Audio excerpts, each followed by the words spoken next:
Do one lift on it and see if we can rotate it into its proper orientation with you guys. Oh. Hey, you're clear of that, Dearman? New edges have to be cut and beveled at each pipe end before the welding hub is lowered onto the joint to connect the two sections.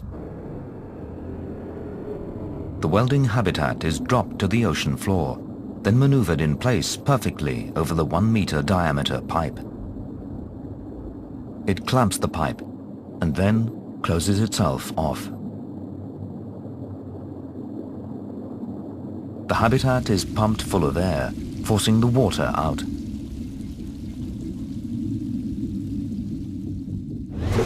On the surface, the dive supervisor uses cameras to keep a close eye on the underwater team and watch for any danger. Once it's safe, the divers move from the module to the welding habitat. Within this habitat, the diver welders make the final permanent connection. It's a tricky and dangerous procedure. The welders are confined to this small room 72 meters down, and there's no escape if something goes wrong. Then we inch down to 6 o'clock with the weld head. As each weld is finished, the engineer checking by monitor on the ship above is able to inspect the work.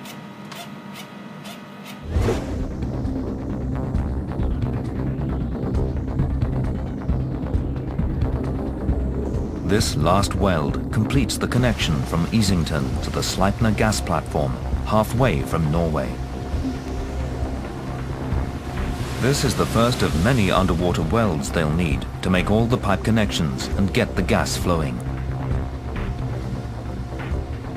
600 kilometers of pipe still have to be completed, but a major goal has been achieved with this connection.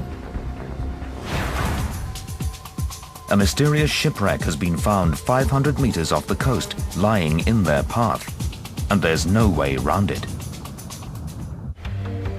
The wreck is directly in the path of the pipeline, and the engineers have no choice but to halt work. They look for alternate routes, but the underwater terrain near the coast prevents the pipeline from going around or under it. So they have to go through it. But before they do that, they decide to study the wreck and recover as many artifacts as they can. The problem is that the shipwreck lies in over 200 meters of water, well beyond the reach of archaeological divers. Marek Jasinski is a professor of marine archaeology. His team is called in to research the wreck 500 meters from the harbor. I don't think they were really happy when they found out that there was a shipwreck lying in the way. It may have stopped the pipeline in its tracks, but for archaeologists, this is a fantastic opportunity to excavate and retrieve a piece of history. But it's hard enough doing a proper archaeological excavation in shallow water. At these depths, it's considered nearly impossible. So the team takes a lead from the Ormen Lange engineers and uses ROVs to do the archaeological recovery for them. These vehicles now become new generation tools for the archaeologists. But the thrusters on the ROVs stir up sediment and obscure the wreck site.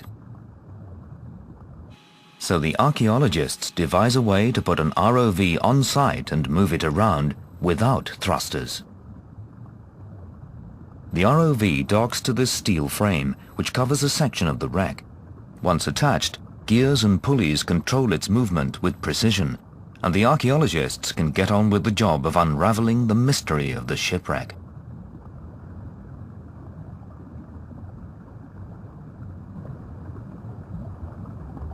Our theory is that the ship was on its way to northern Russia, to Arkhangelsk, and that this ship was a part of the trade network between West Europe and northern Russia. The find is amazing.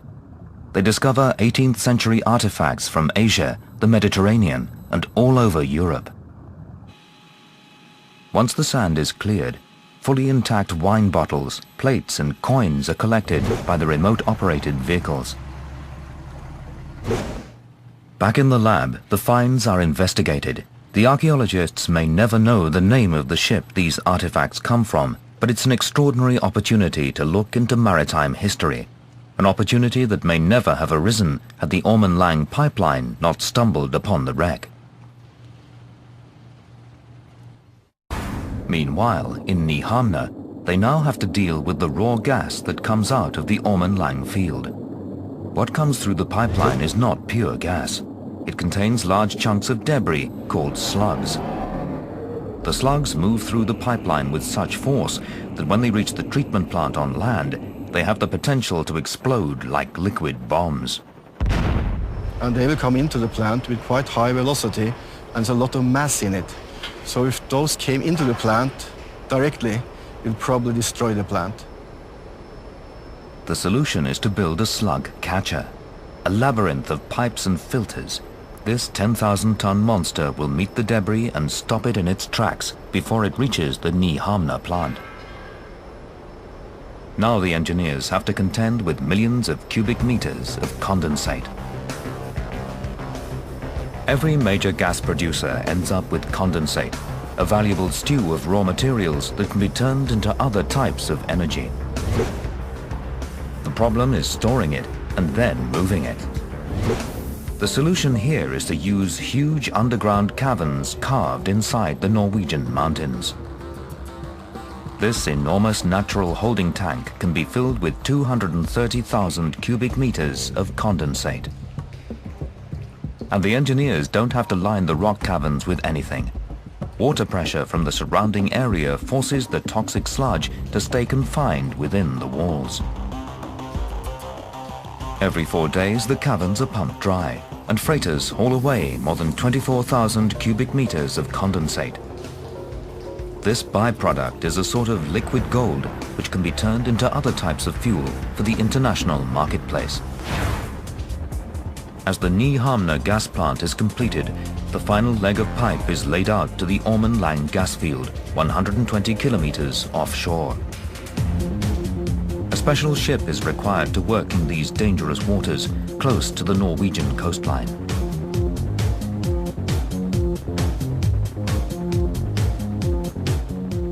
It can maneuver in tight spots using dynamic positioning, moving meter by meter from shore to the Ormen Lange gas field.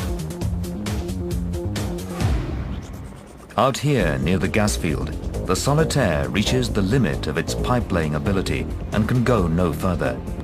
Its job comes to an end at the top of the Storegga slide. This is the most demanding part of the entire Ormen Lange project. The steep terrain left in the wake of the Storegga landslide requires a special pipe-laying ship. This is the S7000, a former crane ship that's been modified with a 130-meter tower on its stern deck. It's now taller than a 33-story building. It's a floating factory, and one so big that it's easy to forget it's 100 kilometers offshore in the North Sea. 20,000 pipes are welded together in groups of 4.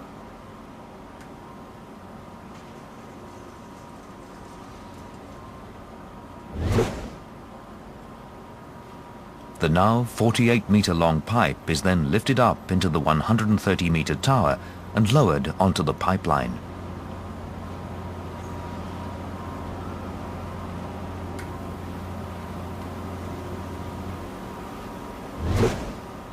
Here it's welded to the pipeline, and then the pipe is carefully eased through a series of tensioners within the tower and lowered vertically straight off the ship. The entire operation takes a month to complete, making the final connection from the template to Nyhamna.